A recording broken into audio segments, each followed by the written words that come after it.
And then this one today is on vanity versus value metrics. Are we adding value to customers? Bit of housekeeping before we crack into this. It will be recorded and then shared via YouTube later on. And if you have any questions, can I ask you to please put them in the Q&A? The chat will be open. Please chat away. But if you want something that you'd like us to address as a discussion group, please put it in the Q&A. And I will, if you're up for it, I will ask, turn your mic on so you can ask the question yourselves. I think that's always more personal and have your own voice when it comes to the question rather than me trying to interpret it as a chair. Okay. So who am I? For those who don't know me, I'm James Harper. I run a company called 28B. We're very much focused on enabling the field teams through great content and data and technology. So this is a subject close to my heart, which is in the first DPU event, Paul Sims read out a quote from a UK managing director. And in the middle of that quote was a statement that this managing director felt it was with the backlog of patients that we're seeing in the UK and the rest of the world, that it's now a moral, ethical obligation for us not to waste the time of our doctors, of our customers, of our HCPs. And that's been living in my head ever since that event last year. And key to that, I think, is if we are moving from telcells of the past to the Rep 3.0, to where we add value, we engage, we have service, and we create a long-term relationship and great customer experiences across multiple channels, we need to be considering how we add that value. And key to it is, if we are going to do that, how on earth do we measure it? What are the right measures, the right metrics, the right KPIs to ensure that we are offering value and that we continue to offer value? And that question is posed both in terms of the personal channels, but also the non-personal channels, the wider omnichannel mix. So that's what we're going to cover today. And what I'd like to do is invite my esteemed colleagues on the call. I'm not going to introduce them. I think that's uncomfortable. But I'm going to ask the opening question, which is if I could ask you to introduce yourselves, to say what your role is and how you intersect or interact with key performance metrics, key performance measurement in your daily role. So I'm going to start with that old chestnut of being top left of the screen, which means nothing to anybody except for myself. And I didn't mean to call you an old chestnut, Ian, but that's you. Okay.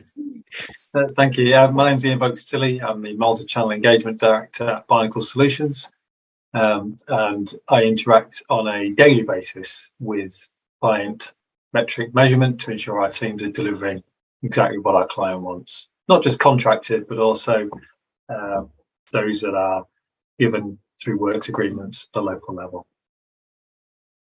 That's me. Thank you, Ian. And again, thank you very much for joining us on such short notice. I think the insights you can bring, it's not something any of us could really bring such a wide view to this discussion. So thank you for joining such short notice. Mernez, you're next up. Hi, I'm Mernez Campbell. I'm founder and CEO of KPIs, an independent company that we provide market access and drive sales performance on behalf of the pharmaceutical companies in the UK. But also I'm a founder of KPIs Reset, which is an online digital platform we created during lockdown to help pharmaceutical sales forces feel confident and get their arms around digital tools. I do provide services, and I think in terms of vanity metrics and what we focus on, I actually don't believe in measuring coverage and frequency. I think it's a surrogate marker that doesn't indicate the outcome. I tend to focus on sales and insights we get from working the accounts in terms of their adoption. So I'll be happy to share my thoughts in the discussion today. Thank you, Mernez. Kate? Oh, you're on mute, Kate. Can't hear you. How about now? Indeed. Yeah. Fab. So the mute sign wasn't on the thing, I know. My name is Kate Stevens. I'm director of KES Consultancy Limited. I'm a jobbing analyst. My career is spent being an analyst. So my intersection with vanity and probably more vanity metrics, I'm going to put it in there, has been for a very long time. I'm the person responsible for kind of gathering the data together and then, you know, representing it back and reporting it back to senior management in the field. I would say over that time, though, I've spent a lot of years working with sales team metrics, seeing the good, the bad and the ugly, and have been that person that sort of, you're in the middle of the field and what they're trying to achieve with their customers, and senior leadership teams who are trying to track and monitor what is happening with those teams. And I'm the one that's sat in the middle trying to referee between the two quite a lot of the time. I liked what you said when we talked about this. So you call yourself a noisy analyst or opinionated analyst. That was it. That, you know, sometimes you're stuck in the middle, but you'd really like to guide some of that. And I guess you also, just it's worth mentioning for everyone, you're also a director of BHBIA, which, you know, is all about setting standards for the industry, right? Yeah. So I've sat on the board, been one of the board of directors with the BHBIA. It's the British Healthcare Business Intelligence Association. And yeah, we are. Our remit is to help our BI professionals provide excellence with integrity within the industry and really set the standards. Excellent. Thank you. Debbie? Hi, good to see you all. So Debbie Young, I'm responsible for digital strategy and customer insights and analytics for Otsuka Europe. I've been in the digital and channel space probably for the last 13 years, and with a real keen desire to move away from efficiency reporting, which I think is the best way to describe what pharmaceutical companies measure today in terms of rep activity, and move much more towards effectiveness. And, you know, how we can drive that change. So certainly not saying today that's what we're doing within Otsuka, but certainly the direction of travel that we're hoping to move in. Good. Thank you, Debbie. And finally, Rick.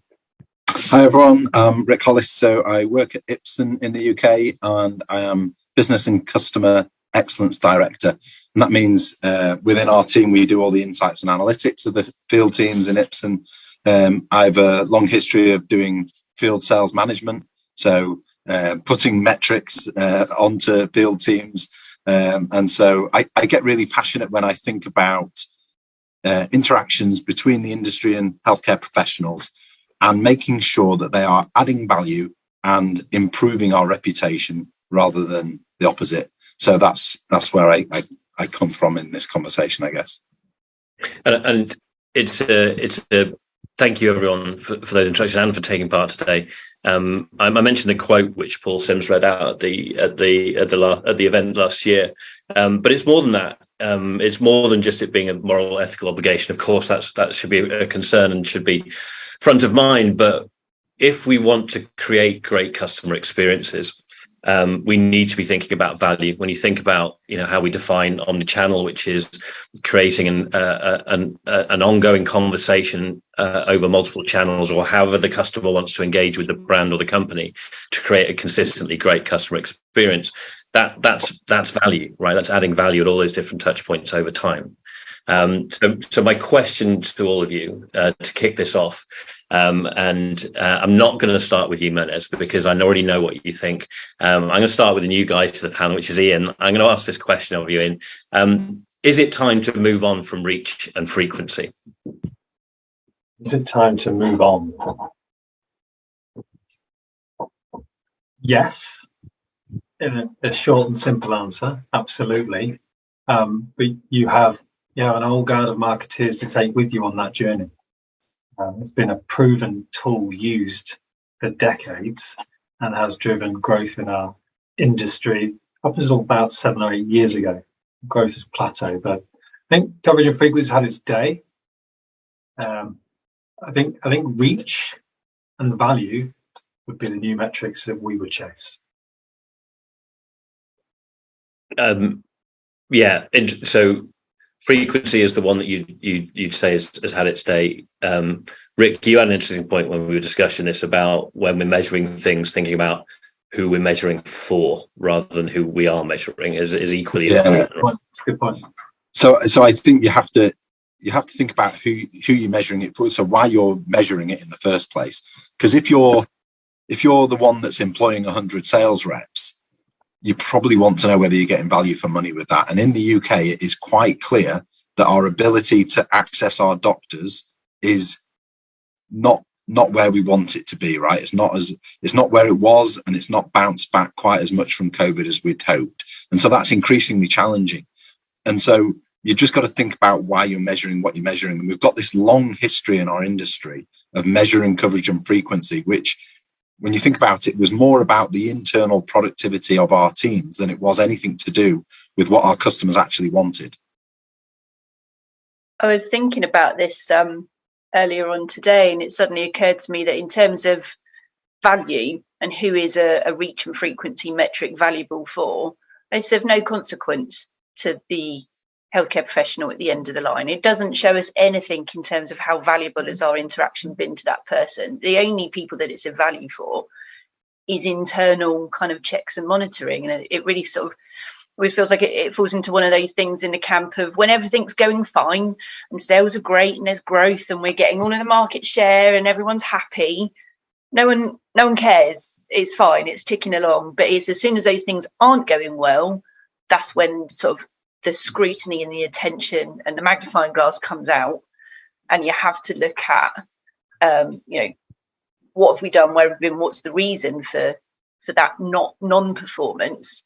So I think from that respect, I think there would still be a place for those types of metrics so that we can check that we're doing the things that we have planned to do, and presumably we assume that our plans have been good and our strategy was right. But in terms of, does it provide value, and does it, to answer your question at the very start, James, got a moral obligation to make sure that our time with those healthcare professionals is of the best use of their time. It doesn't relate to that in any way, shape or form, I don't think. But just to build on that, I don't think we're ready yet until we have something that can replace it, until we feel confident that we can measure the effectiveness or the impact of an interaction. So let's say a representative actually only has 2 calls a week, but they drive a huge change, whether that's formulary change, whether that's, sales data, linked, then I think pharmaceutical companies will say we're ready to move away. And it doesn't matter whether the rep has done 5 calls a day or however many, 1.2 or whatever it is today. It doesn't matter, because you know that you're driving a positive outcome. But because we don't have the what to replace it with at the moment, I think we will continue to measure what we're measuring until we're ready. I was thinking about this again subsequent to our conversations. I'll come to you a second in minutes because it's relevant. It's trust and bravery, right? It's being brave to move away, but it's also having trust in the field team. Now, interestingly, on one of the promotional posts I did for this event, I admitted that when it came to targeting doctors, when I was a rep out in the field, that I would always make sure there was a good handful of the really easy to see doctors that I knew full well would never move the needle on sales. They were too easy accessible by too many reps, and they didn't have big patient lists. But I knew when I come under the cloche for reach and frequency, I could pop a few calls in with those doctors and do it. And I happen to say it was when I was selling SSRIs in London. And then later on, I called out my old boss, Mike Norman, who was my boss at the time. And he responded in the comment saying, he was not surprised that I was doing that, but it did come down to trusting the field teams to make the right decisions. But of course, that's fine unless we're dealing with lower common denominators. That's a high level of trust and bravery, and hence my segue to you, Menez, where you run a very senior team calling on very senior accounts and people within the NHS, where that trust exists, implicitly from you, but also from your clients. So I don't know if you care to comment on that and how you look at reach and frequency. Yeah, picking up on what Debbie said, I moved away from coverage and frequency back in 2008. When I started working at Takeda as one of the RADs, I had P&L responsibility. So at the end of the day, I had responsibility to the board to deliver those numbers. And if I recruited the representatives to support me in what I was doing, I had to figure out the cost of goods, the cost of them, and see whether what they contribute is going to merit me investing in them to bring them on board. And I did recruit them, and we exponentially grow brands. In fact, as a team, it was a small team of us. I think it was about 20 of us across the UK. We got a brand that was 50 market to become a blockbuster market leader. Although it was fifth to market, we managed to do that in a relatively short period of time because we did what really drove the numbers, what drove profitability. And I think I've kind of kept that mindset. So what we do is focus around the few that influence many. And I think 20 years ago, when I worked in Pfizer as a portfolio marketing manager, we had 9 representatives calling on the same GPs in Lothian, selling different products at different kind of like detail order. They were tripping over each other. And I think at that point, we realized even then that we need to move away from it because GPs had to adhere to the local formulary. So if the brand was not listed on the local formulary, it didn't matter how many people call on them, they couldn't actually change that. So what we do, we focus on actually, aligning with NHS agenda to get the product listed as preferred on the formulary. And not everybody's ready to take your proposition. So we work with accounts that are ready to take that proposition. So it's a Pareto principle. We get 85% of sales coming from 20% of accounts that we're working with, but those accounts want to work with us. And I measure success because before you get the agreement, you get a lot of buying signals that they want to work with you. If they're asking for budget impact model, if they're asking for PDF to talk to their peers, if they're asking for stock and guarantee for stock, that's the biggest buying point that they want to move in that direction. Okay, you might not see the sales immediately, but they want to work with you. And also they openly share their plans, they share their challenges. So it's very much of an adult to adult conversation. And then when we get that listed on the formulary, then that's when we put resources behind it. And I don't believe in coverage and frequency, but I believe in targeting.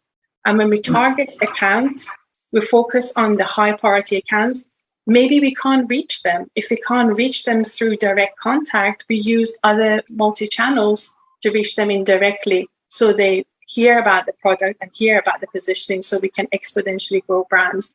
And we've been really successful in doing that. And I think what our clients like is sometimes companies come to me, they want to launch a brand and I advise them against it because the brand, the proposition they have is not aligned with NHS agenda. And I save them money because they could put loads of sales force behind it, not necessarily get the return that they want from that product. So it's just being really aligned with NHS is key for me. Yeah, and there's a couple of points there that I think will make a nice discussion point when we talked earlier about the bravery of making those decisions. So when it comes to targeting, and I admitted, and Paul in the Q&A has raised the thing about me saying that I had maybe added the wrong doctors from a business perspective to meet the KPIs that I was being measured on. And he asked, do you think an admission of being disingenuous in the past could increase rather than reduce internal trust? As in, could we have an amnesty? So just using that as a bit of a segue, in that if we went for really honest targeting, how many doctors would we end up with? Yeah. And actually, should we? The more data we can now gather on our customers, the braver we are on making those decisions that actually maybe it is a handful of doctors rather than every doctor, etc. So, Rick, if you've got something to add on how you target. Yeah, so we are trying to move away from the target list being driven by the sales rep themselves, because there's an inherent bias, as you sort of described there, James. And so we're trying to be more data-led, but actually the data that's available to show you which clinicians are the most important people or actually work within a certain therapy area is not perfect, right? And so we're still reliant on some insight from the field as well. But ultimately, that's where we'd like to get to, is that it's a lot more data-led to drive that targeting so that we can decide who the data can decide who the customers are that we need to be seeing. But I think it comes back to this thing about field teams will give you what you measure them on. They will be very focused on that. So if you measure them on coverage and frequency, that's what you'll get. And I saw a story recently, which I will retell very quickly, but it's essentially about, it illustrates it. I don't know how true it is, but it's like there's a shoe factory in Japan and their client overnight doubles the order. And so they need to suddenly produce a lot more shoes than they were previously. And so they just start producing left-footed shoes because the contract didn't specify it needed to be pairs of shoes. So they just put out a load of left-footed shoes, right? So it illustrates that point of you get what you measure. and they were just measuring the total volume of shoes, and that's what they got, a load of left-footed shoes, right? And so I think we need to be more thoughtful about what it is we want to measure our people on and what we want them to achieve. And ultimately, what we want them to achieve is a shift in belief, a shift in behavior of a clinician. So how do we measure that rather than just measuring who you went to see, how many people you went to see? So I think that would be a question I'd pose to my panelists, my colleagues, about how do we measure that shift in belief? I think you need to have better alignment between marketing, medical, and sales. I mean, we work like a really close knit with clients that we work with, because your message, your marketing message needs to be relevant. Otherwise, it's not going to engage HCPs. You need to deliver on their pain points, so they want to listen to you. And I think working remotely, that's much more challenging. You need to grab their attention within the first 7 to 10 seconds of having a conversation with them. And if you're not talking about what's relevant to them, you miss it. I mean, one of the biggest challenges for NHS right now is staff shortages. I mean, that is so real for them. Before it was, cost saving, but now they can't even deliver the services if they don't have the staff. So you need to think about, how does your product, your brand proposition directly or indirectly help them with the key challenges? So I think relevance is really important. So I think, there's a whole other webinar on relevance and understanding the job to be done and having content and services to address that need, right? Identify the customer's need. I mean, this is classic sales process, right? Identify your source of business, address the needs, and then ask for the business, right? But I think the question here is more about, how do we measure the end point, right? Not what do we do to get there, but if we've got great reps with great content, we still need to measure how much of their attention, how much value we're adding. I don't know, Ian, if you could talk to how you're doing that at Bionicle, or what potentially might be, but that is the big question here. And Debbie said it earlier, we can't give up reach and frequency. At least the C-level guys are not going to give up reach and frequency if there's not something else to replace it. There's not going to be that big leap in trust. At least I don't think so. So Ian, I don't know if you could speak to that. Yeah, reach and frequency. And our clients don't buy a Bionicle, they don't buy reach and frequency, they don't buy calls, they buy sales, essentially. So that's the outcome drive. That's what they want. Ipsen, you want sales. AstraZeneca want sales. That's at the end of the day. But can you rely just on sales data? It's one of your later questions. Can you rely on sales data? Because it is so flawed to show impact of an individual in an area. So we use AI to monitor call recordings. All of our calls are recorded, and that AI can look for positive and negative impact within a call and deliver that insight of that call in terms of, did we add value as far as our customer's concerned? Did the AI hear what we're trying to deliver, and was it received in a positive way? So one of your other questions is, can you gather qualitative feedback in a quantitative manner? That's one of the ways we do it. Is that the way forward? It's something we're finding useful at the moment, is offering valuable insights. But it's very, very hard to measure value qualitatively or quantitatively.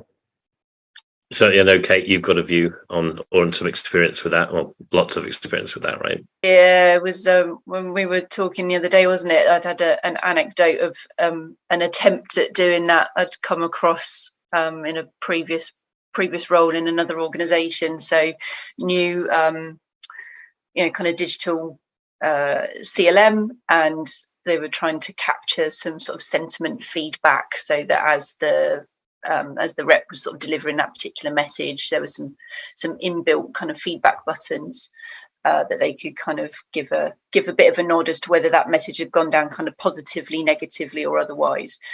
And so I was sort of designing all the analytics for the feedback, and one of the big bits that we wanted to sort of start to see is which particular messages were landing well. Was it particular types of clinicians? How could we sort of use that? And the data was just coming out looking really weird. Just one of those ones where you're just looking at the numbers, you're like, I've got big spikes in these slides and some nothing over here, and it's a bit intermittent, but it sort of seems to be completed across the board. And as I was sort of sitting there and mulling it over and just thinking really about what was happening at that point in the call, and realised that if I was a right-handed person with an iPad in landscape, as I turned that around, because the content on that page was interactive and it included some builds to kind of show something through one of the, the sort of the clinical trials, I realised that as you probably turn that around, you probably held the side of the screen, which is exactly where they're designed to put the feedback buttons. Hence why there was almost universal feedback, and it was always like really positive, but there was nothing else anywhere else. And everybody sort of reassuring, oh no, we're definitely doing the feedback, we're definitely doing the feedback. So it was one of those real kind of lessons of, the design of how you try to capture those things is absolutely critical. It happens behind it. Yeah, we don't deliberately go after it with questionnaires or buttons because we're all remote at Bionicle, so it's all captured behind the calls through. Well, we have two types of AI that capture the conversation, and as you rightly said, how you program that AI is really important. What you put into it, what you want it to listen to, what you want it to capture is really important. So as we get better, Debbie's point, until we get a replacement, as we get better at knowing how and what we want to capture and understanding how we move past coverage and frequency, I think that sort of tool is part of the answer. But it takes out human sentiment and emotion, and it just gives you warts and all. Yeah, actually, all your questions were closed, and you didn't talk about the brand once. That's that could be a fact because that's what the AI has told us. But it's similar, to having been a STEM auditor briefly, right at the beginning of the company, when it was STEM marketing before it was STEM healthcare. Going out and observing calls and making those things. So I'm assuming your AI service can both be a coaching tool as well as coaching and insights. Yeah.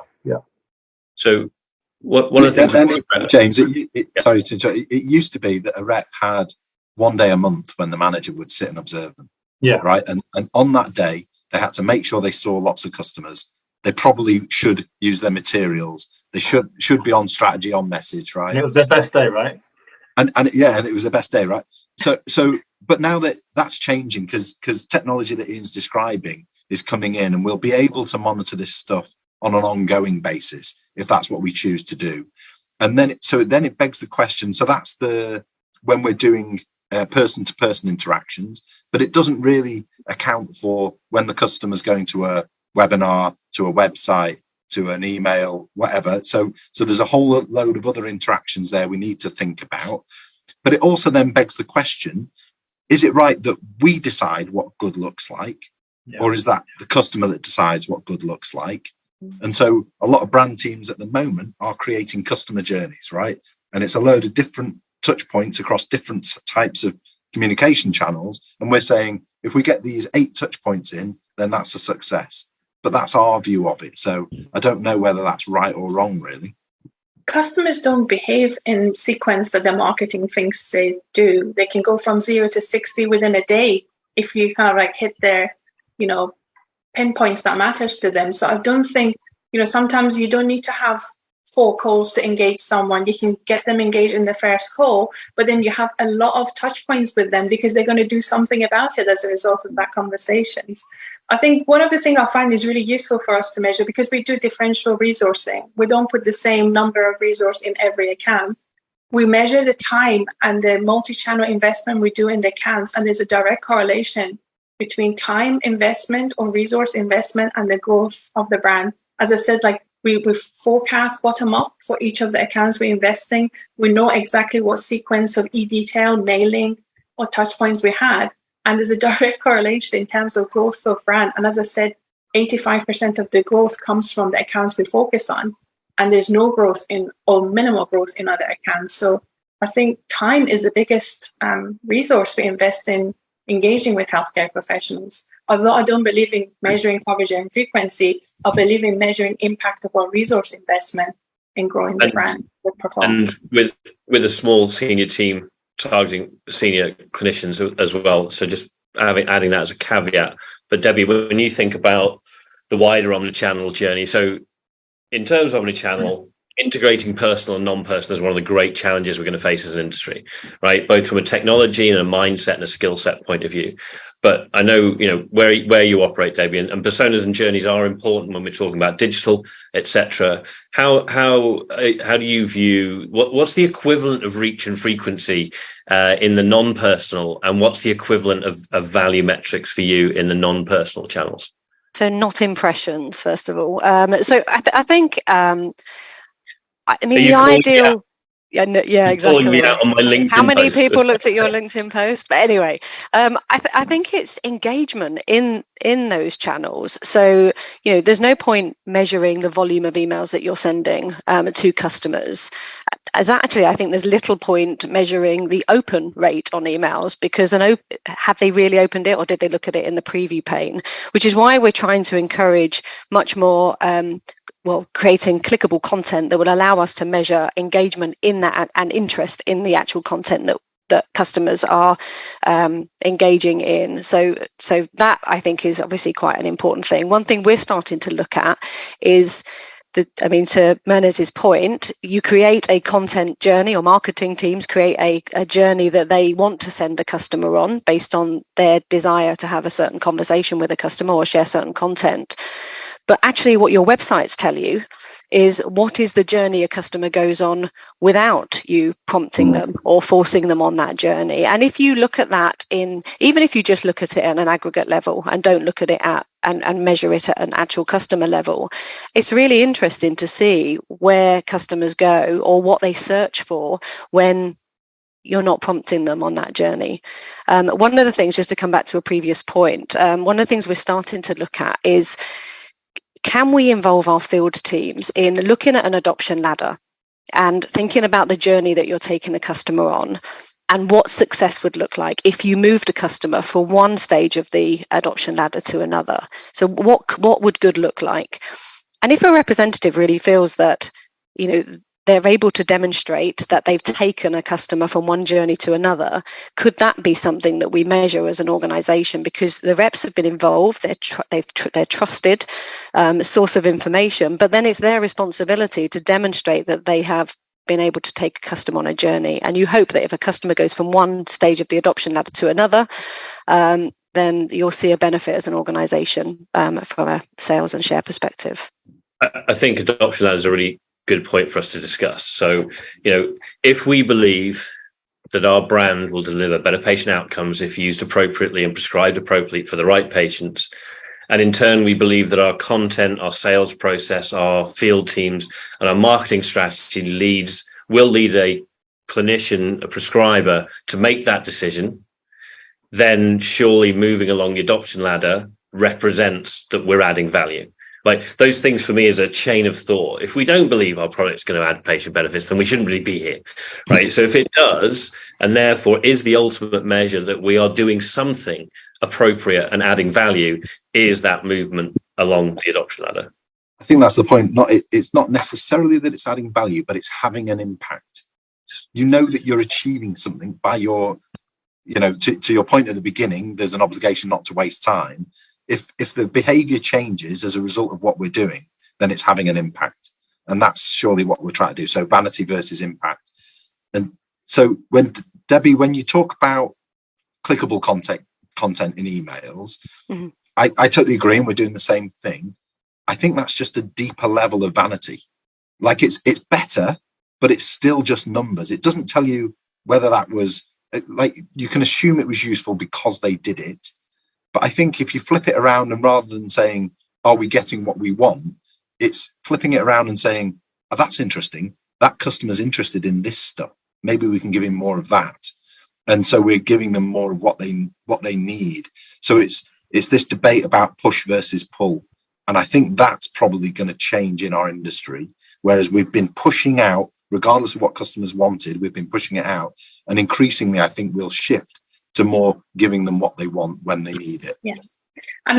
Sorry, I do agree. Sorry, Mernez, but it's about where you take them on that clickable content. So it's not about providing them with a PDF that's a kind of one-off document that they then have available to them. It's about taking them to a website with a video? Did they watch the video? Is there something that people who watch this video may also be interested in this? I don't know. Is there a journey that you can take people on based on what others like them are consuming? Yeah, nice. I think I was going to go back to the point that Rick made. I agree with you. I think it needs to be more of a pull rather than push.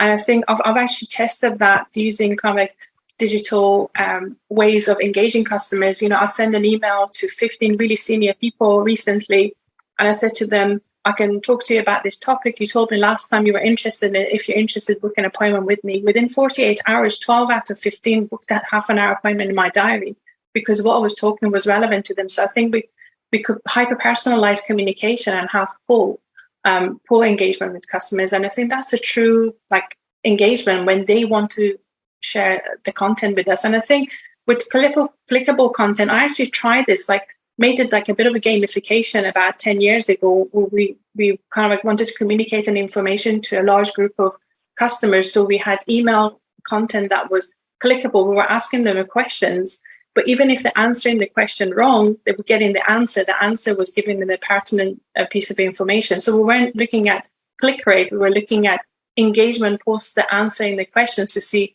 whether they go to search for the true answer. And I think that was, for me, a quick way of cascading a positive news about a national formula that we wanted to communicate through gamification. And that worked in that scenario.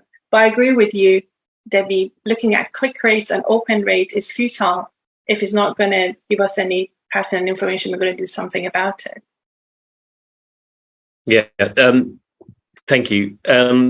So in terms of, the job to be done is often bandied around, right? When we think about our customers, what is the job to be done? And we've just talked there about almost asking the customer, what is the value that we can add? So how do we go about finding out the job to be done? Right? And I guess the answer is, if you're a rep, that's kind of your job. How do we then capture that? Because we need to share that for the non-personal channels. Right, so I'm a great believer in bottom-up digital or digital basics, which is the more we understand our customers, and I think the best, as Myrna's displays in her knowledge of our customers, is, a personal interaction with a customer generates an awful lot of insight. At the moment, we let that evaporate for most instances, but if we can capture that to the CRM, that builds that digital footprint of the customer that we can then act on both in the field and in the non-personal.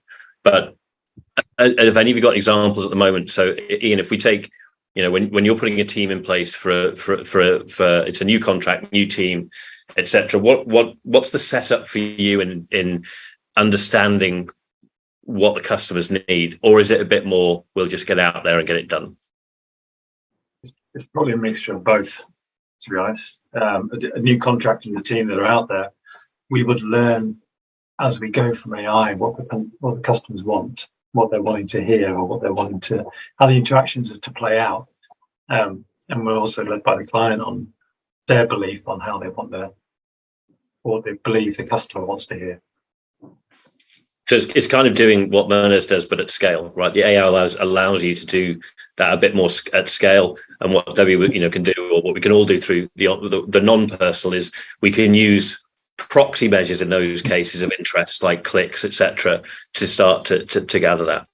Yeah, and there's a lot of interest in, there's a big vibe at the moment around click to chat and chatbots replacing some representative interactions on websites. So, following the customer's journey through a chatbot, because they're not having to talk to a human being. A lot of customers find that more comfortable, so they'll talk to a chatbot quite easily. And it's interesting, some of the things that they do ask and the journey that takes on the website.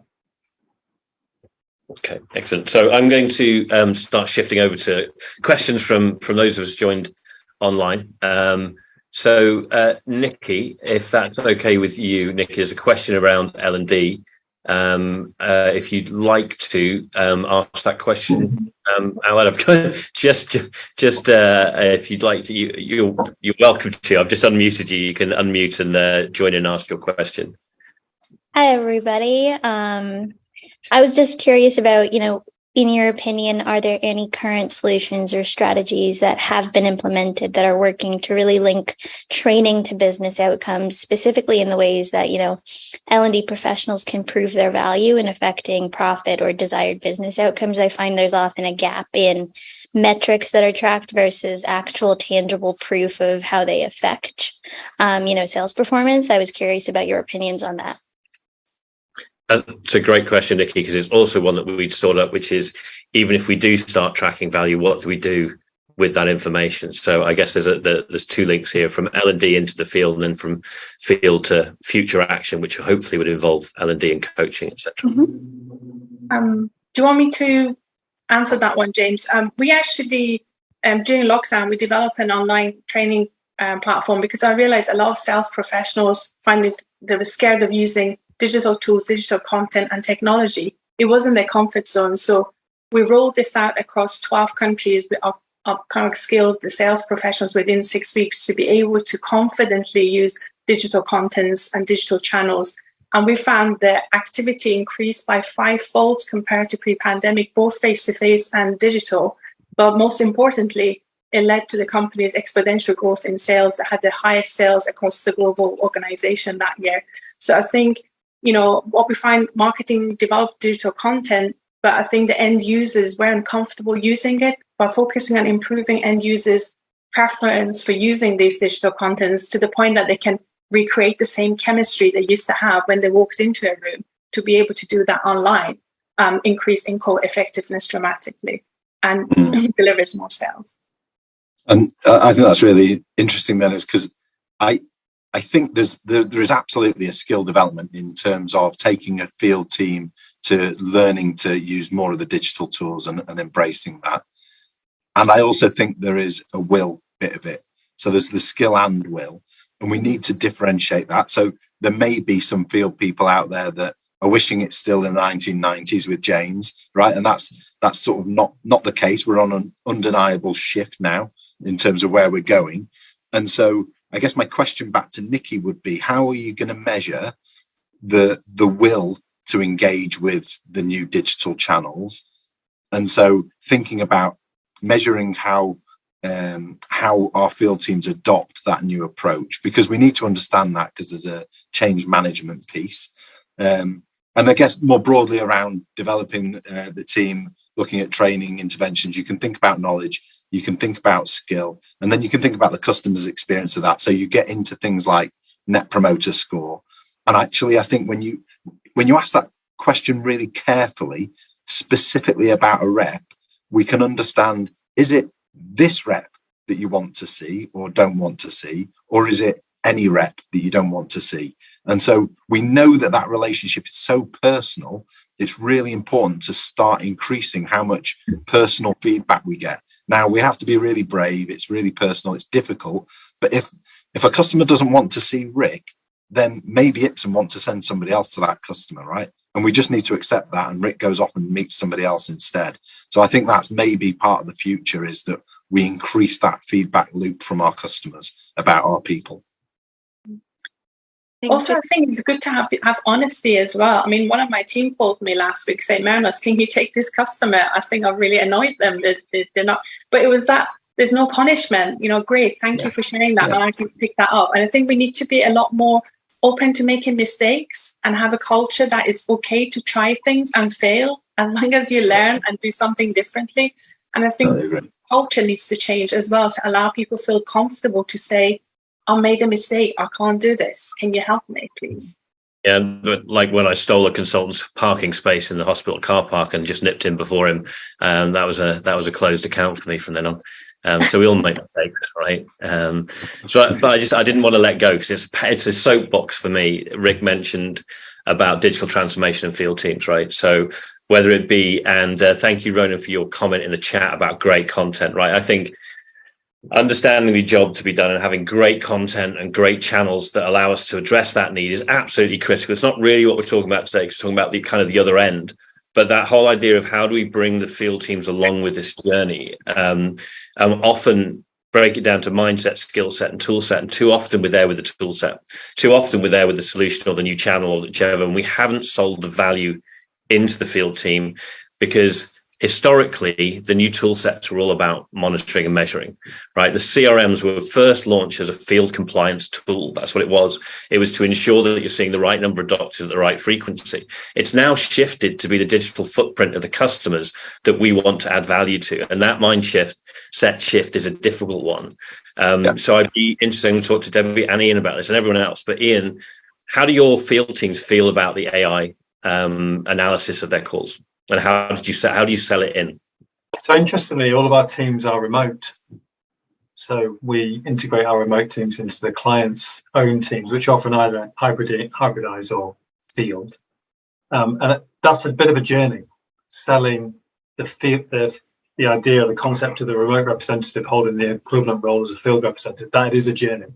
But once they see that they can essentially do everything the field rep does, and in fact, to Rick's point earlier, where the customer could be choosing between one rep and another, that we often get choice between one channel or another, where we're contacting a customer, but they want to see the field rep. So that helps the relationship. And I think both reps, both parts of that field force have a place. But to answer your point, we work really hard engaging clients' field teams with our people so that the value we add within the organization's own field force is seen and becomes valued, and they see us as a complementary channel to themselves. Okay, David, did answer your question? It did. So I'm just thinking, it's thinking rather than the field teams that you integrate with, it's your own field team, and when you first introduce them to the fact that you're going to be listening to every call, that there's an analysis, etc. Is it seen because every time we introduce technology, there's always that: is it here to replace me? Is it here to monitor me? It's framing it. It's framing it an induction. It's framing that we're a coaching organisation. It's a coaching tool. We use it. People that work with remote representatives know they're coached within an nth of their life, and they get a lot more than the once a month field visit. But when they start to see that over a period of a few months, them as salespeople really start to evolve. They see the real value in listening back to themselves. Well, no one likes to listen to themselves. Everyone hates it initially, but they get used to it. And you can press fast forward to you listen to yourself 3 times the speed, so it doesn't really sound like you.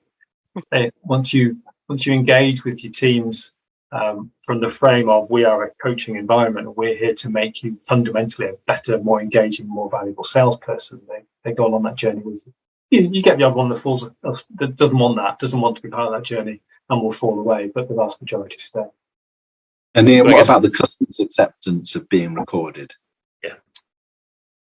So we've always been remote Bionicle, so that permission to record for sale, for training purposes at the beginning of the call is a statement we always make, and it's a question we ask you, okay, to continue. It's very, very rare that we get a no. I think that's become the new paradigm. They're very used to remote interactions, and it's perfectly normal for them. Occasionally you get someone say, no thanks, and that's fine. Absolutely fine. Perfectly normal. I guess we have a parallel here, which is how do we ensure the tool that we communicate and measure the value we add to the field teams with the tools that we introduce, right? Or the value of the omnichannel wider engagement. And Debbie, I was picking on you only in that, I know that Otsuka, through our work with you, has fully interactive sales aids that capture customer insights, that there's dashboards that the field teams use to generate customer insights. You as an organization put quite a lot of effort into bringing the field team along with that sort of technology solution that's designed to better understand individual customers. Absolutely. And I think it's all about positioning it so that representatives understand what's in it for them. So yes, it's obviously really important as an organization that we understand the drivers and motivators of our customers, and therefore the story or journey that we take them on. But I think our reps actually now see themselves as really the people getting that insight for us. They know their customers better than anybody else, but actually I think some of them have known their customers for 15 years and they've probably never asked these questions. So I think it's really helped them reposition the conversations that they have with customers and the value that they can bring as representatives. But as you say, the UK team have done a fantastic job at really bringing the representatives on that journey, and making them feel that or see the important role they play in capturing insights on our customers and feeding into the marketing content that team create and provide the webinars that they run. The field team play a really critical role in helping drive the insight that creates the marketing.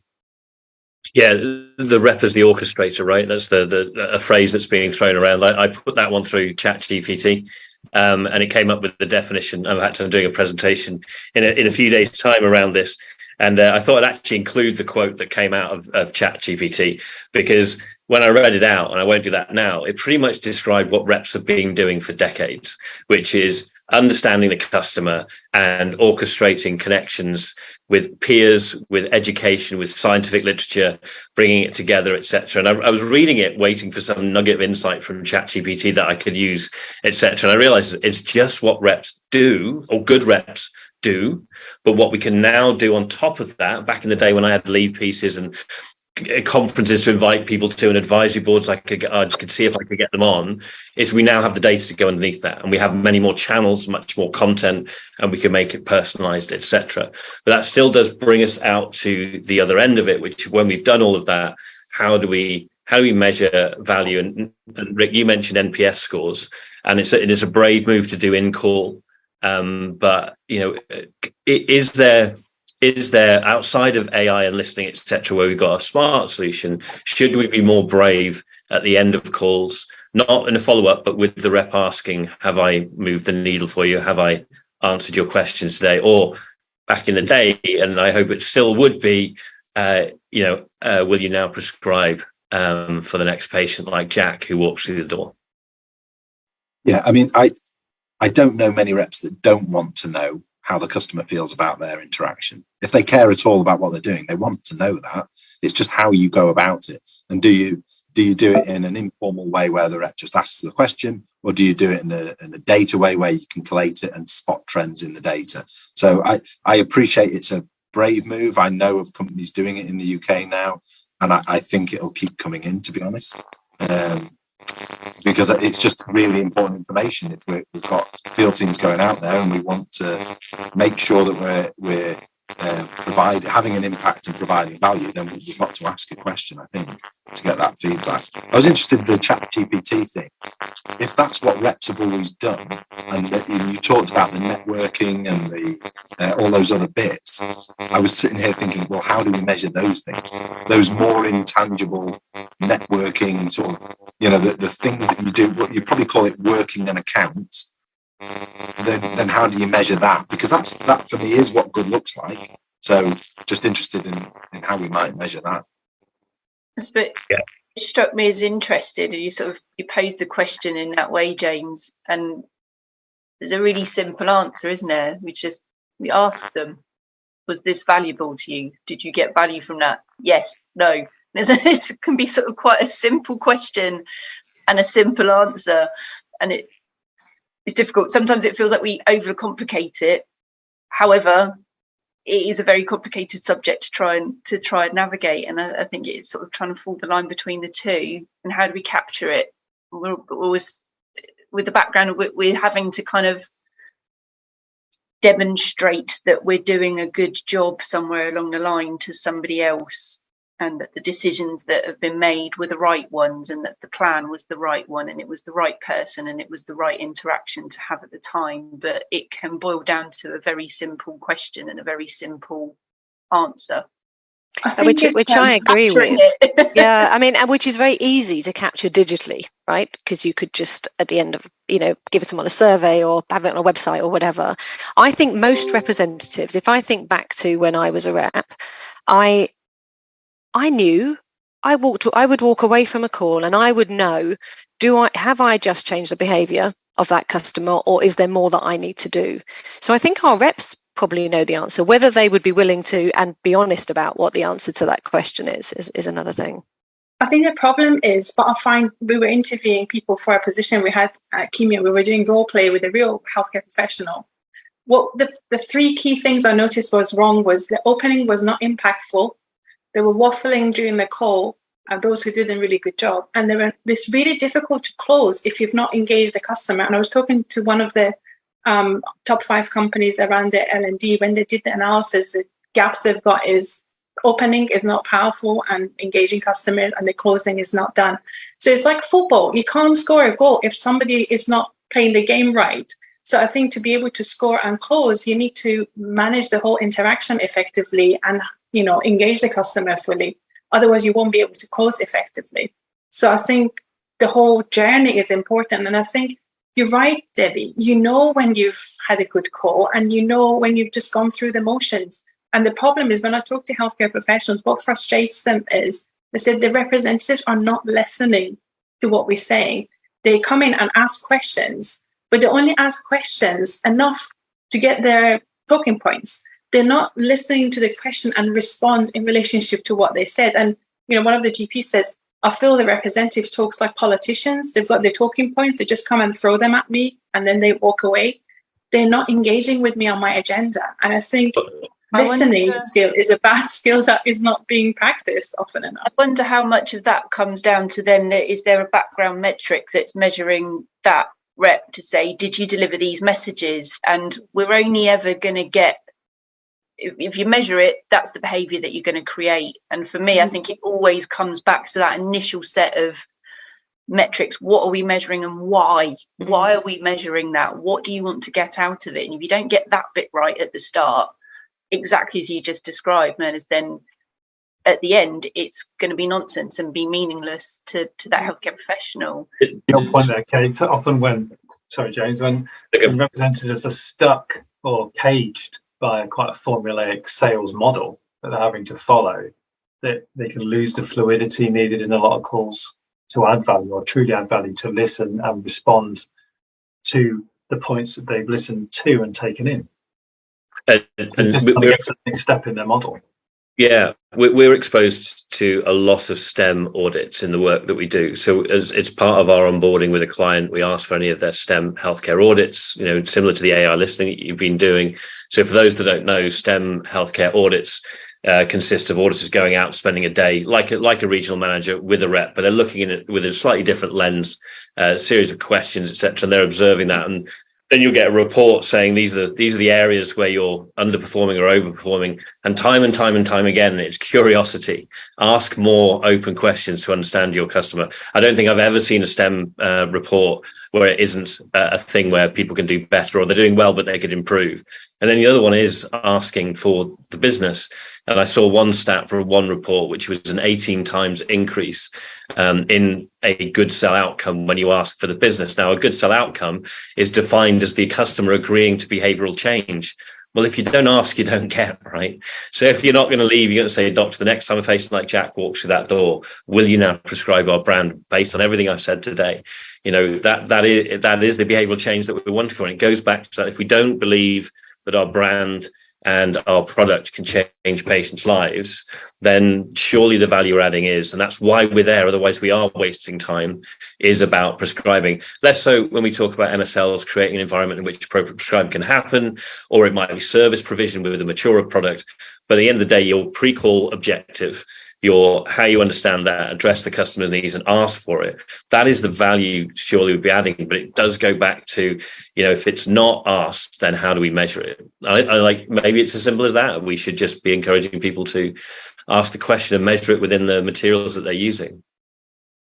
Is it that simple? Have a bit more freedom to be themselves. If you meet with somebody over a coffee or in a bar, you're not stressed about, do I say this? Do I say this? Do I say that? I think that they need to know their stuff. They need to know their data. But if you know it, then you sit back and confidently listen and respond is much easier. And, if you can close within 3 minutes of a conversation, let that be it. It doesn't have to be a 30-minute conversation.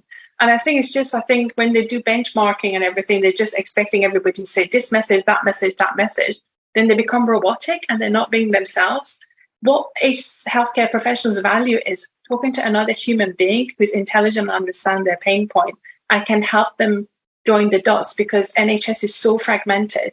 And if you've got good insight about it, we can really help healthcare professionals to navigate their way through the silos and get things happening. But I just think we need to trust the representative and give them that freedom to be comfortable in their own skin using the digital tools, but then find what's the recipe they need to use within the ABPI code of practice to close that call in a natural way rather than a robotic way, if that makes sense. And that's the move from the Rep 2.0 that I felt I was in the 90s, certainly in primary care. It changed when I moved to secondary care, which is, here's the 5 key brand messages in a 5-page sales aid, and you deliver those 5 key messages, and you end on the last page with the price, and you ask for the business. And there's value in asking for the business, but there's also value in being more than a sandwich board that was, being measured on just purely those 5 key messages. I'm conscious there's a few more questions. I don't know if anyone else has any comments on that before I move to another question from the audience. No. Okay. So it's actually from my colleague Ben, who works here. Ben, I'm going to jump on your question here if you want to join us live. You asked 2 questions, but this is the question. I think it's a really interesting one, and it kind of relates to the AI bit, but also, Debbie, from a wider omnichannel version. So I don't know if you want to ask one about social media, Ben, who's maybe mid sip of a coffee or. No, it's far too late for a coffee, James. It's past 5 o'clock. He's got a beer instead. Oh, you know me. So my question is around social media. It was, do you see social media being used more to try and measure the changes in healthcare professionals' behaviours and beliefs? And my thoughts around this was in areas where some thought leaders are particularly very vocal on social media. So I don't know whether anyone's got any thoughts on that. I suppose, Ben, it's whether people are honest on social media. So not everyone presents their real self on social media, I'd say. But if you're measuring somebody right at the top of an adoption ladder, so moving from being a regular user of a product to them being an advocate, I think there's probably something about advocating. And today, when you're advocating anything, you probably do that over social media to an extent. So I think it can work there. But earlier on in the adoption ladder, I'm less sure. So, Rick, we're getting just a lot of crackle on your microphone. I'm sorry, my Wi-Fi's gone rubbish. I see. Okay. Sorry, someone else wants to come in. Sorry. I was just going to say, so we do social listening and of course listening to what the key influencers are saying and who they're connected with, but it is really just an influence and listening to the influencers and what they're saying. I don't. Do I see us communicating via social media to healthcare professionals more broadly? No. I shut down AstraZeneca UK's social accounts, and we don't have many in Otsuka. I think there is a time and a place if you can communicate via closed groups and you know that you're communicating directly with healthcare professionals. But I do think there's a place to listen to what some of these key people are saying and who they're saying it to. Because you could miss, you may have key opinion leaders that are key opinion leaders because they engage with us face to face, but you could miss some real digital opinion leaders if you're not listening to what people are saying. But I think, I don't want to take us on a tangent, but I think that works both ways. It's one of my concerns with full remote working, and Ian and me maybe talking about this, but when you're out in the field, you stumble across clients, what I call the water cooler influencers, a term from the States, the ward manager, the medical secretary, the people that you don't necessarily, see when you're working purely remotely. Or I might be wrong, Ian. I don't know if you can comment to that, but that idea of missing customers in person, but equally, I think there's the reverse of that, Debbie, as you say, is there is a new breed of digital influencers that aren't on the classic speaker circuits and the ad panels that we're all used to.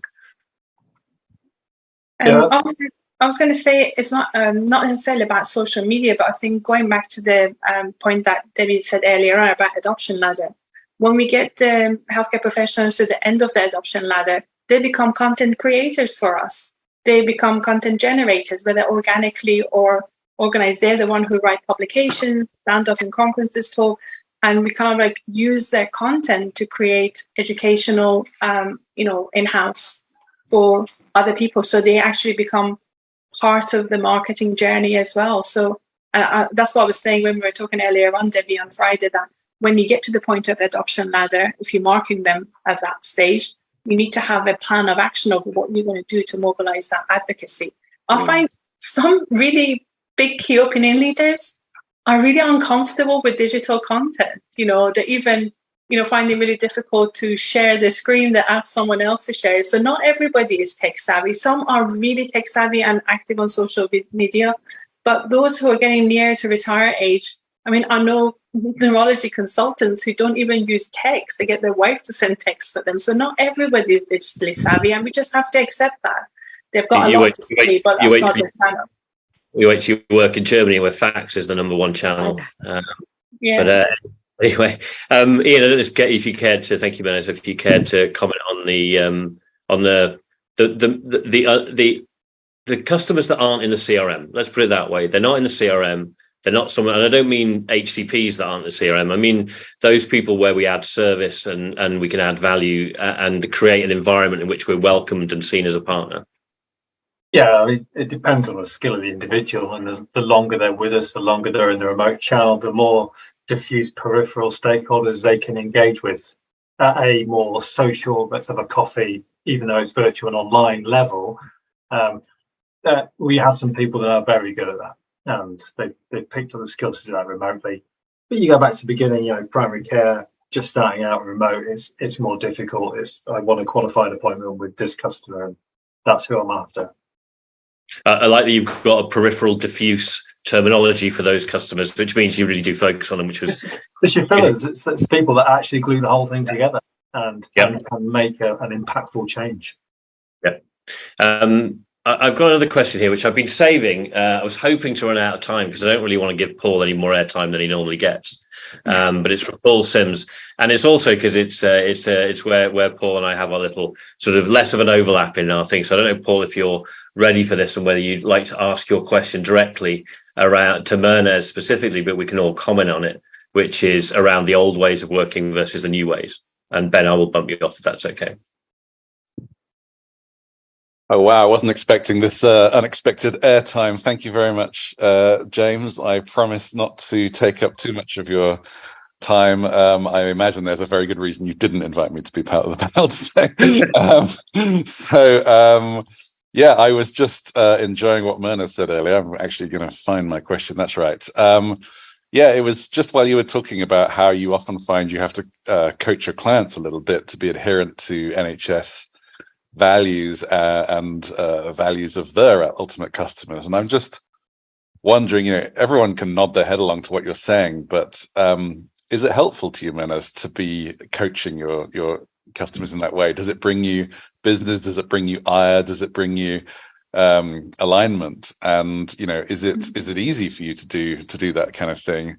Yeah, the final part of my question was, are we feeling that burning platform enough such that we need to actually push that change forward in the first place? Because the truth is that people can get away with not having to worry about that stuff. And thanks for asking that question, Paul. And it's good to have you here. I find being value-driven, it actually helps you make difficult decisions really easily. If you probably about our model, we align our agendas with NHS. So a couple of times clients come to me with a brand proposition and I said, I won't get engaged with that because it's not aligned with my values, because ultimately I don't think we're helping NHS. And what I gave them detailed insight why I say that. And in both occasions, they actually respected my recommendation and thanked me because I avoided them wasting a lot of resource on a proposition that would not give them the return, because I just felt this is not aligned with NHS values and ultimately not aligned with your values. And in the second occasion that happened recently, I just said no to quite a big business proposition, but I just felt I wouldn't be me if I do something that is not aligned with my value. And they actually said they took that feedback back to the marketing authorization and said it was the first time somebody provided us with honest feedback of why this is not going to work. And they appreciated that. So I'll find it easy because, again, I'm sticking to my own personal values and it's my integrity. And I find that's helped me build true trust with clients. So, yeah, I would get more business as a result of that because I'm just being honest. At the end of the day, if I'm helping clients grow where they legitimately have the opportunity to grow, then they know my advice is sound either way, whether I tell them to do something or not to do something. I hope that answers your question, Paul. Well, it does. I'm also just keen to hear from others, though, on the same thing. Yeah, how does that fit from a sort of, from an in-house position, Debbie, Rick, and we talked about this earlier about being brave, and saying, we're not going to go here, we're not going to put a field team here. Is that discussions that you've had or are having? How well does that sit with people who might have older ways of thinking? Do you want to go, or do you want me to go first? Debbie. I think there are lots of conversations taking place at the moment in industry about where to and where not to place representatives and why. So I think there are some NHS hospitals that have made the decision they don't want to see pharmaceutical companies anymore in person. And if we don't have the capability, and we don't in some instances, to engage with those customers remotely, I think we have to make a decision to walk away and respect the requirements of the NHS. I don't know. I don't think we ask enough, and I don't think there's enough people that are honest with us, like Mernez is, that would allow us to really hold up a mirror and say, is what we're doing the right thing? I think our first line field managers play a really important role in, if the representatives aren't confident enough to give us feedback, I think the first line field managers absolutely should be guiding us on the value that we're providing and where we're really not. To just add on top of that, picking up on your point, Debbie, I think of my experience from analytics, across the years, and we talked all the things about, kind of targeting and segmentation exercises, and you run those, kind of potential models to look for the Pareto curves that Mernez has talked about before. And I've only ever found those work successfully if you get the buy-in and opinions of the field teams on top of that as part of the exercise, not as a nicety at the end, but if you make it is part of the process of this targeting list, of this segmentation, of this potential, or even kind of designing and looking for kind of sales teams, where to put them, how many, all of those kind of sizing type projects. You don't include the people that are customer facing in that process, it never works as effectively as it really can do, and I don't think it ever is going to deliver the end result that people really want to. They're so crucial. That strikes me as slightly at odds with Rick, something you said earlier, which is moving the targeting away from field teams that might have an inherent bias in the selection of their target customers. How does that sit with? Well, I'm not sort of purporting that you provide it solely to the field team, but you need to have they're an overlay on that list. Oh no, we lost your mic now, Rick. Oh, good. Sign language. Do a charade. 3 letters. Right in the chat. So I'll speak on behalf of Rick. No, I won't, obviously. If you find it, you can come back on that, Rick. But if not, we will continue without you unless it comes back.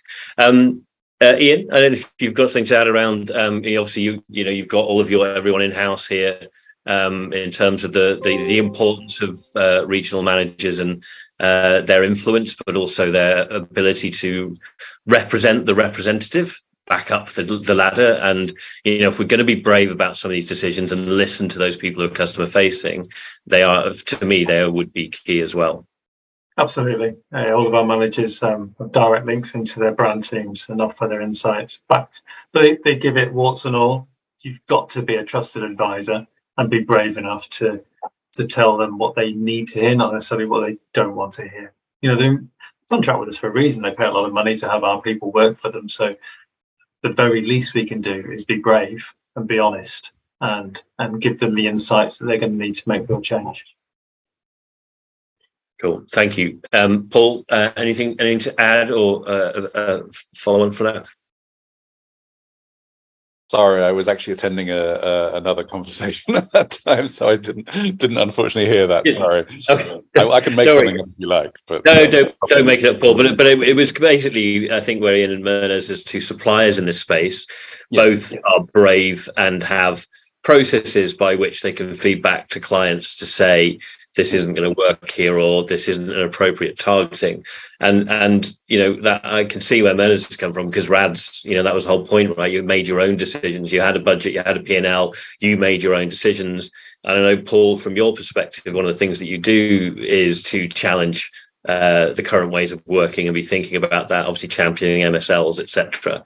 So it was really just following on from the shift from the old ways of working to the more responsible ways of working, which ultimately brings us back to value, because you're not going to add value if you're in an account where you can't make a difference, but you're just wasting everyone's time. Yeah, there's obviously a big argument between how much freedom do you give the sort of pure RAD model of old versus putting people on rails. And I find it very interesting to see how Kate and Debbie would be able to handle a more entrepreneurial force, whether it be sales reps or MSLs or both, and whether or not this question of actually being able to fully trust your sales force, to train them in the right way, to trust them fully, and to allow them to respond and change according to their own things, is something that they've actually been able to do in practice, and whether or not it completely destroys the metrics that we can look at, and therefore whether it just by definition is never going to really happen. And I think it goes right back to that question of whether or not we're making these metrics for ourselves internally, or whether or not we're making them for our customers externally. Yeah, I should have invited you on the panel. Anyway, it's all right. It's all right. Thank you, Dennis. Thank you for joining us on that, Paul. I'll bump you off now, unless of course you want to take Rick's place, because I know he's back again. But thanks, Paul. No problem. So we're coming to the end of the discussion, as we're going to wrap up in about 10 minutes. There's a few other questions. I believe we've covered them. So Anand and Joshua, I hope you feel we've covered off the things that you were talking about, which was metrics outside of field teams and how we might measure value around that, as well as, although I feel maybe we didn't fully explore Nikki's question before I mistakenly threw her out. I didn't throw her out of the meeting, but I threw her off being able to talk. I think there's an aspect of if we're going to ask for this digital transformation, how do we do the L&D? How do we measure the impact of the L&D? How does that follow through in terms of value? So I hope we kind of addressed those. Please shout if you feel we can do deeper into that. And I think we've probably covered off all the questions. So I'm going to leave us with closing remarks, if that's okay. Thank you very much for taking a part of this. I don't think we've really got to the bottom of, and I think it's very difficult to, is exactly what is the value for every call. I don't think it's universal. I don't think any of us would say we have the answer, except for possibly being brave and being honest, etc. But I will challenge you all to, except for Rick, who's jumping in and out of obviously suffering from Wi-Fi. But if we could work around the room, and I'll start with you, Ian, is that classic thing we ask at the end of these sort of things, which is if you could offer some advice, some practical guidance or advice to someone in a similar position to you, if they were looking to move from vanity metrics to measuring or attempting to measure value, what would you leave that person with in terms of advice? I'd go back to the beginning: be bold, be brave, but also don't throw out the baby with the bathwater.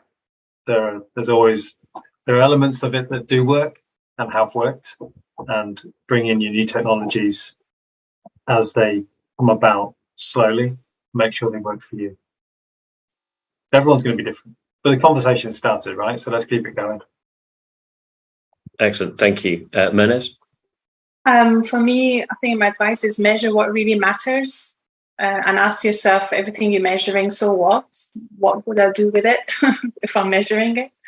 And what does it tell me? And I think the change, the mindset change, the behavioral change is a journey. It's not going to happen over time. So you need to allow time for people to transform and provide, suitable learning and, support for them so they feel comfortable to be brave, comfortable to make mistakes and learn from it, because sales is a practical skill and you need to try, make mistakes and learn from it. So I think at the end of the day, I encourage people to measure is look at the accounts and look at how you move the account along the adoption ladder. I think that's a better measure to measure success and sales. And the opinionated analyst. This is always one of my favourite parts. So I think as an analyst and as the analytics community, we've got a real responsibility in this piece, because we're essentially interpreting the evidence, we're taking the data, and we are then trying to figure out what that is telling us about what has happened, and then we're responsible for them relaying that message on to whoever else. We're sort of storytelling on from that. My advice to anybody in the analytics community, if you've got people talking to you about metrics, particularly with this, because it's very sort of tricky grey area to tread, but if you've got people that are saying, I need this metric, we need this metric, we need this metric, my first question would always be why? And I won't do anything until I know why that person thinks they need to know that metric. And I think that then sort of touches and builds upon what Myrna's was just saying of why are you trying to measure that? What are you trying to change? And if you don't at that point believe that that metric is going to demonstrate that, then you say no. And why? No. I think was always really, I've been busy for years. The amount of stuff I've said no. I'm not sure why, but yeah, why? No. Sorry, go on. Yeah, as I say, that would be my sort of strongest advice, I think, from the analytics side of things. It's that, because then we have a responsibility to make sure that what we're measuring is going to make a difference, and being forced into measuring stuff that isn't, I don't see, it's not an option. Great. So thank you. There's a real theme of bravery here, and talking of brave, here's Rick rejoining us, hopefully with some, it might be on his phone for Wi-Fi. So I saw you're a panelist, just promoted you through. I'll give you a second to cover. I'm going to ask the same question to Debbie. Debbie, what advice would you give to someone in your position to, if they were starting or wanting to move this from vanity to value? I would say trust your field force. They play a critical role in engaging with our customers. And if what we're measuring is driving the wrong behaviours in our field teams, for them wasting healthcare professionals' time because they're seeing the wrong people or not adding value in the interactions they're having, then we have a responsibility as an industry to change that and to give them a seat at the table. So as I said earlier, help them work with you to define what is the right thing to measure and how we can measure effectiveness in our field teams. Well, I love that. I'm almost not going to let you speak, Rick, because I want to end on that. But no, you've made so much effort to get back in the meeting. So, Rick, what about your advice? Yeah, I mean, I fully agree with what Debbie's just said, and I would encourage any salespeople listening to speak up and shout if they think what they're being measured on is not appropriate, if it's driving the wrong behaviours, it's not adding value. So I totally agree with that. And I think I understand why we still measure inputs, right? It's about our internal productivity, and because the landscape is changing, we need to understand that.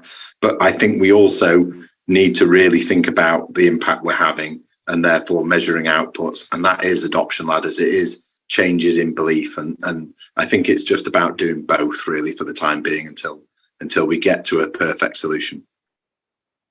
That's a wonderful note to end on from everyone. Thank you. It's be brave, be honest, trust your field teams. And on that note, I'm going to say thank you ever so much for all your time you put into this, for your experience and insights that you've shared. I hope the delegates that are on here have found it of value.